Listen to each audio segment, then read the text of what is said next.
BDA Showcase Awards at Aintree, and we've just heard a most inspirational presentation from the team at Beverley. And one of the advances of Beverley has been their work with deaf people. And in the UK, there are known to be about 10 million people who have hearing impairments, and Beverley have been very cutting edge with regard to their work of bringing racing to this audience. And I'm delighted to be joined by Robin Ash. Robin, you won't mind if I read this so I get your title correct. You work obviously with the British Deaf Association as their Access and Inclusion Officer. And I'm delighted to be joined here by Lisa Braillsford, who is a registered qualified sign language interpreter. So a bit of a first for Racing Together to talk to you. But firstly, I just wanted to ask you about your work at Beverley and why it's so important to remove the barriers to deaf people and how racing can do more. Why it's important is for deaf people, they are part of the wider community. They should have the ability to access and enjoy any opportunity as part of any other person in the community in regards to racing. But deaf people do not tend to fully participate or fully enjoy the whole experience as other racegoers may do. Family, friends, hearing family and friends, they may find difficulties when it comes to communication. So if they arrive, they're not able to hear announcements that are happening. And before they arrive, if they need to contact the race course, it's usually just a telephone number. And the majority of deaf people are not able to make a telephone call. And a lot of deaf people do use text messages. So if you're looking at making a change to make things more accessible for deaf people, having an on-screen interpreter when it comes to the racing or providing a mobile phone number, also some staff having the opportunity. When I have asked staff members, they found it very difficult to communicate and they were very passionate about learning to communicate. So the opportunity for them to learn to sign, even if it's just basic sign language, will give staff more confidence to communicate, and then the deaf people will have more confidence to participate, and the whole experience, the whole enjoyment of the day would be much better, and it would be on an equal par to hearing people, and that's all deaf people are asking for. What specifically have you learned from the experience of working with Beverley? Interesting, because for myself, I had never ever attended a race meeting before. I was a little worried about the communication. I wasn't sure what would be said, how I would access this.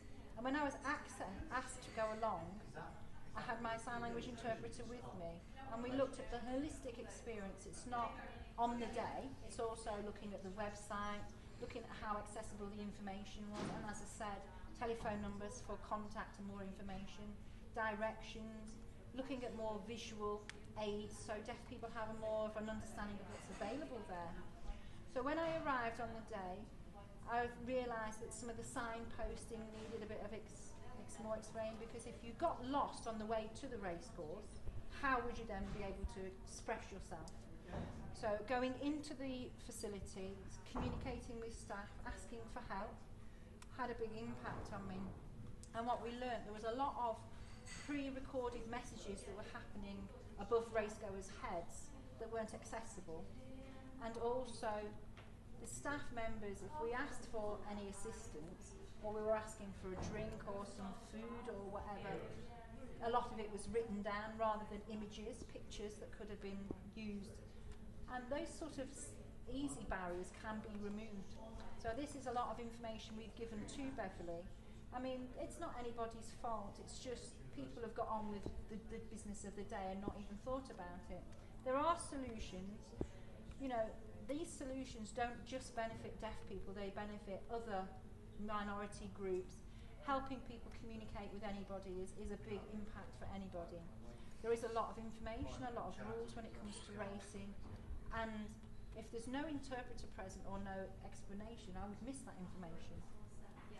So I think the need is for staff to learn some basic sign language, to have an interpreter on screen for some of the pre-recorded messages, and this would make me feel more included in the day.